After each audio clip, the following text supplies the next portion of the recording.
Hey everybody, it's Austin Solomon, and welcome to the Real Wausau Real Estate Show. It's 2020, and I'm excited to share that I'm doing a real estate podcast this year. It's going to be a good mix of fun content, helpful educational tips, as well as some guest speakers along the way. Today we're going to kick off 2020 with tips for home buyers looking for their first house. It's a new year, new decade. Where do we start? So yeah, thanks for joining me today. Episode 1, first-time home buyers, where to start, what to expect. So most of the time when buyers are looking for their first house, they start by Googling, maybe going on Zillow, looking for properties, and inevitably find one that strikes an interest, maybe get their heart set on that one house, and they reach out, most of the time finding out that the home has an accepted offer. So after hours of planning and visualizing themselves in that house, they find out it has an accepted offer, or maybe it is available. They reach out, they go and look at the home, they like it, but where to go from there? Who are they with? Who showed them the house?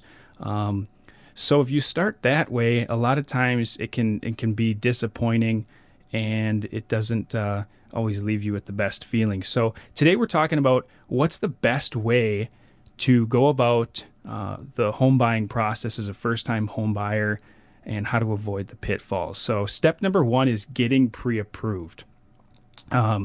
Pre-approved is basically a process where you meet with the lender and you find out how much you can afford, and basically the lender is asking you questions about your income, your credit, and they're going to decide how much you can afford and what they're going to approve you for in a mortgage.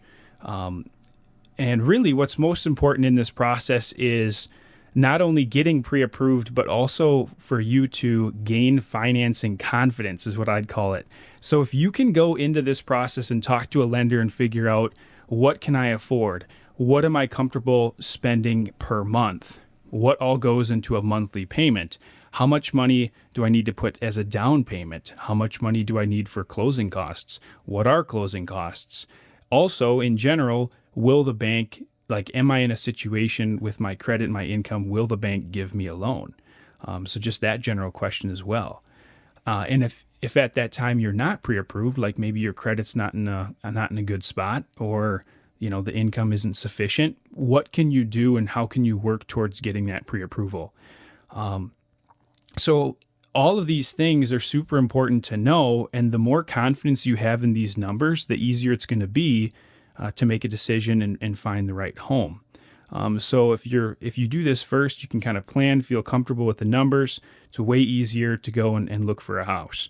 Also, the bank will issue that letter, a pre-approval letter, which will give, when you find the right house, you can show the sellers that letter, and that will help you, as the seller will know that you have taken the first steps at getting a loan, and that can help you in the negotiations.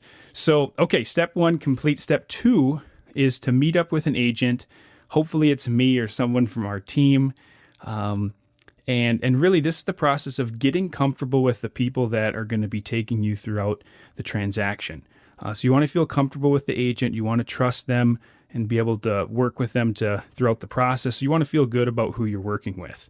A lot of times I'll meet up with the person. It's good to meet up with them in person and go through the process, talk about, what goes into an offer, what are contingencies, how does an inspection work, how do we go about looking at houses, all those different questions and things that you normally would ask, an agent can address. And then what we'll do as agents is we'll discuss the wants and needs for your next house.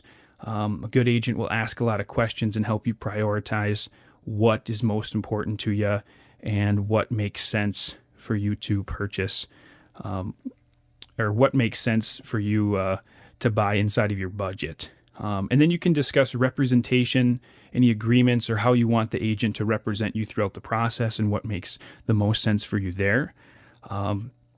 So at this point, if you've completed step 1 and 2, you got your pre-approval, you've met up with your agent, now you're confident in how much you can afford, what your monthly payment looks like, what kind of price point you're going to be looking at. and you're going to have a team set up. You got your financial officer, you got your real estate agent who you feel confident with, who's searching for homes, making sure everything lines up there. So now you get to enjoy the fun part, which is looking at houses and going and touring homes. So this process is more fun. You go out and look at houses. The agent will be searching for you. You'll also, what's best for a combination of the agent searching and the buyer searching as well.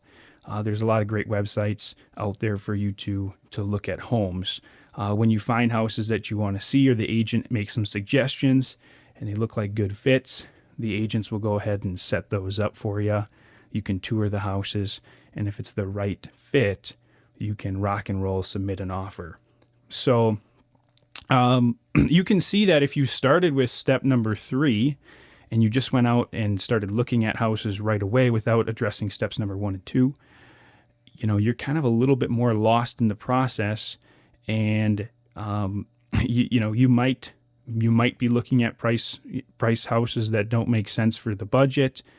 You might be, because you reached out online, you might be with an agent that you don't really want to be working with, but you just naturally got paired up with them because of they were attached to the house. That's where steps 1 and 2 are critical to start. Step number 4, of when you do find that house, you submit the offer. Again, the agent will assist you and prepare the necessary forms. You'll do the negotiations. If everything comes together, step number 5, that's offer accepted. And then you work out the conditions of that offer and move towards the closing. Obviously, I'm paraphrasing the last 3 steps, as today we're talking about, we're focusing on, obviously, the first-time home buyers, where to start, steps number 1 and number 2. We'll dive more into the others at another time. But again, just to recap, steps 1 and 2, first-time home buyers, where to start, meet with a lender, gain that financial confidence of how does my credit look, how does my income look. Based on those things, how much should I be spending each month in my house, what goes into a monthly payment. And if you can feel really good about that, then you can reverse engineer it and say, hey, I got to stay between these price points. Then you bring that information to your agent, and the agent says, hey, let's find the best possible house for you at that price point, and let's figure out what's most important to you. So that's the first episode of The Real. We keep it real here on the show. Thanks for tuning in. Looking forward to next week's episode.